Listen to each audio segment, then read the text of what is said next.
আসসালামু আলাইকুম ভিউয়ার্স, কেমন আছেন আপনারা? আমাদের অনেক পেশেন্টের ক্ষেত্রে আমরা দেখি যে তাদের হাঁটু, কোমর বা গোড়ালি ব্যথার সমস্যা।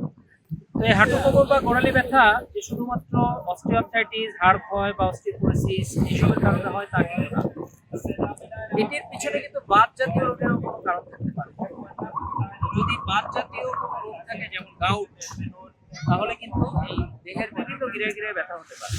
যদিও বাতের ব্যথা বেশি হয় পায়ের গোড়ালি এবং পায়ের যে বুড়ো আঙুল সেই গিরাতে বেশি হয়, কিন্তু যে কোনো গিরাতেই কিন্তু বাতের কারণে বেশি ব্যথা হতে পারে। এই কারণে এই গিরায় ব্যথা যদি হয় তাহলে আপনারা অবশ্যই বাতের বিষয়টা মাথায় রাখবেন এবং বাতের যে ইউপিএসসি পরীক্ষাগুলো আছে বা ক্রিস্টাল পরীক্ষাগুলো আছে সেগুলো বা আর এ টেস্ট, অ্যান্টিসিসিডি অ্যান্টিবডি পরীক্ষাগুলো করে কিন্তু কনফার্ম হতে হবে যে বাত আছে।